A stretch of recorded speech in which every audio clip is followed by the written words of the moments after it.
श्री गुरु भक्ति योग। शिष्य को आचार्य के घर रहना चाहिए। 12 वर्ष तक संपूर्ण ब्रह्मचर्य का पालन करना चाहिए तथा कठिन तप करना चाहिए। उसे गुरु की सेवा करनी चाहिए तथा उनके मार्गदर्शन में पवित्र शास्त्रों का अध्ययन करना चाहिए। जो शिष्य को शिक्षा दे सकें और स्वयं जो शिक्षा दें उसको अपने आचरण में भी ला सकें, वही गुरु हो सकते हैं। आत्म साक्षात्कारी गुरु इस जमाने में सचमुच बहुत दुर्लभ है। सचमुच में आध्यात्मिक विकास कर लेने वाले व्यक्ति तब तक गुरु के रूप में फर्ज अपने सिर पर नहीं लेते जब तक परमात्मा की आज्ञा नहीं होती। जब योग्य साधक आध्यात्मिक पथ की दीक्षा लेने के लिए गुरु की खोज में जाता है, तब उसके समक्ष ईश्वर गुरु के स्वरूप में दिखते हैं और उसे दीक्षा देते हैं। जो मुक्तात्मा गुरु हैं वे एक निराली जागृत अवस्था में रहते हैं जिसे तुर्यावस्था कहा जाता है। जो शिष्य गुरु के साथ एकता स्थापित करना चाहता हो, जो शिष्य गुरु के साथ एकता स्थापित करना चाहता हो, उसे संसार की क्षणभंगुर चीज़ों के प्रति संपूर्ण वैराग्य का गुण विकसित करना चाहिए। भागवत पुराण में भगवान वेदव्यास ने कहा है, यदि काम पर जय प्राप्त करनी हो तो देह की नश्वरता पर विचार करो। मृत देह को देखो, शव पर विचार करो व रोगी शरीरों की हालत देखो। लोभ को जीतना हो तो कमाए हुए धन का दान करो और मोह को पराजित करना हो तो विवेक से काम लो। अहंकार को विजित करना हो तो अपने से श्रेष्ठ व्यक्ति को देखो। धन के अहम को जीतने के लिए अपने से अधिक धनी को देखो। विद्या के अहम को जीतना हो तो अपने से बड़े विद्वान को देखो। अपनी बुद्धि और चालाकी का अधिक गुमान हो तो अपने से अधिक चालाक लोगों में रहो। परंतु इन सब प्रयासों से दूर जिसे सद्गुरु की प्राप्ति हो गई, जिसे गुरु भक्ति रूपी संजीवनी मिल गई, उसे काम दूर करने के लिए अलग से कोई उपाय नहीं करना पड़ता। क्रोध दूर करने के लिए भी कोई अतिरिक्त उपाय करना आवश्यक नहीं। अविद्वता दूर करनी हो तो विद्यालयों में जाइए। अनपढ़ हो तो अध्यापकों की दास्ता स्वीकार करिए। परंतु जिसने गुरुदेव की दास्ता प्राप्त कर ली, वह अनपढ़ होते हुए भी विद्वानों को पढ़ाता है। नासमझ होते हुए भी समझदारों को समझाने की क्षमता रखता है, क्योंकि नास्ति तत्वम गुरुः परम। शिष्य का यह कर्तव्य हो जाता है कि गुरु सेवा में अपना सर्वस्व लुटा दे। गुरु का यह स्वभाव ही होता है कि वह संप्राप्त आध्यात्मिक पूंजी का अपना संपूर्ण कोष शिष्य के हृदय में उड़ेल दे। इसके बावजूद उनकी पूंजी में कोई अभाव नहीं आ पाता। जिस शिष्य में गुरु के प्रति अनन्य भाव नहीं जगता, वह शिष्य आवारा पशु के समान ही रह जाता है। उसकी हालत धोबी के कुत्ते जैसी हो जाती है, ना घर का ना घाट का। उसके मन को पूर्ण विकसित हो पाने का अवसर नहीं मिलता। अधिक भटकने से उसका मन नास्तिक भाव में आ जाता है और वह खिन्नता अनुभव करने लगता है।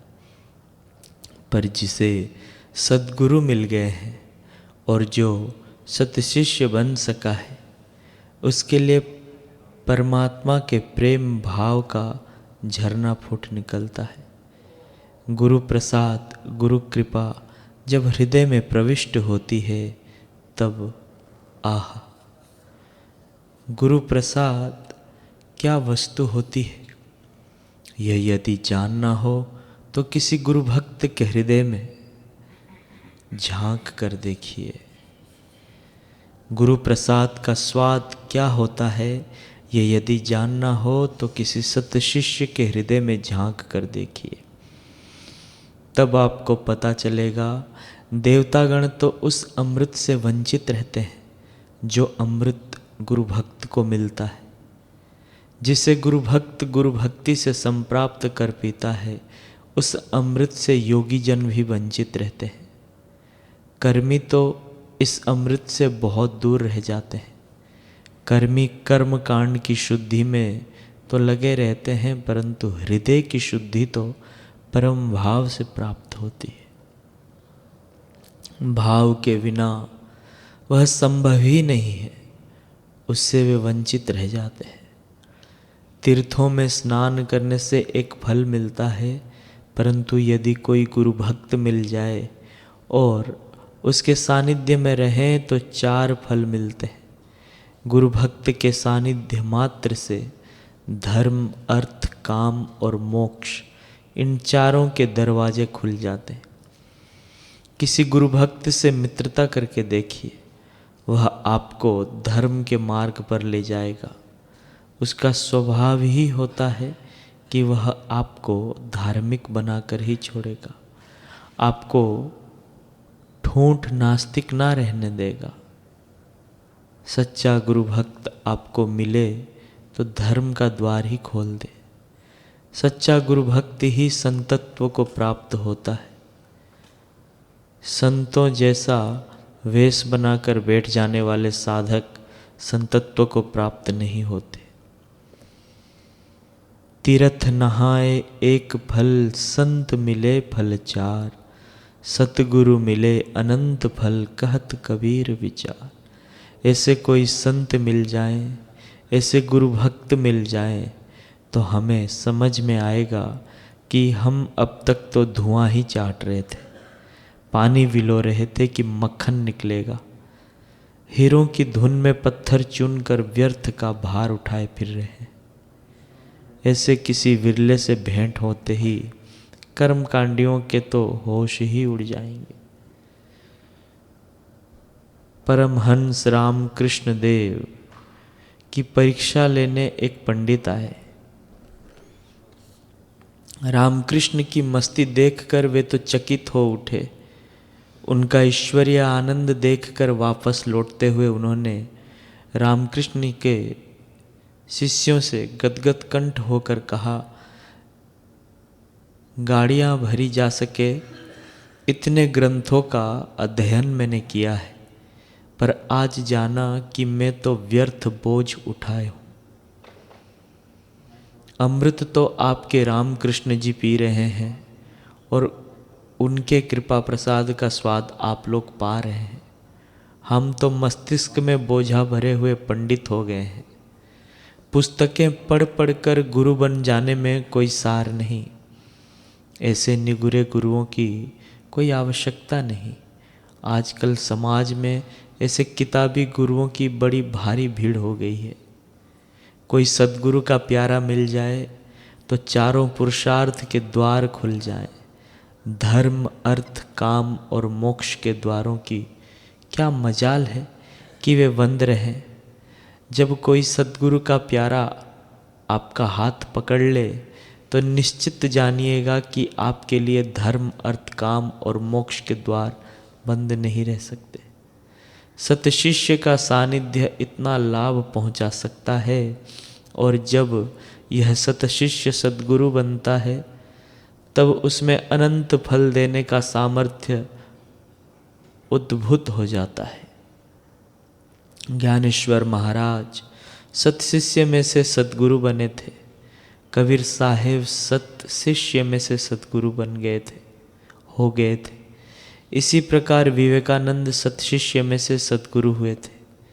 सतशिष्यों की पावन कथाएं अपने हृदय को जितना पावन करती है, हमें जितना पुण्य प्रदान करती है, इतना पुण्य तो गंगा स्नान से भी नहीं मिलता।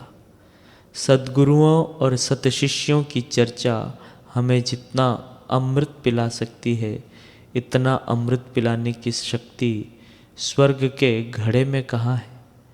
स्वर्ग का सुख और स्वर्ग का अमृत ऐसा कहाँ है? सतशिष्यों और सद्गुरुओं की गाथाएं सुनने से, समझने से जो रस मिलता है, अमृत बरसता है, वह स्वर्ग के अमृत को लज्जित कर देता है।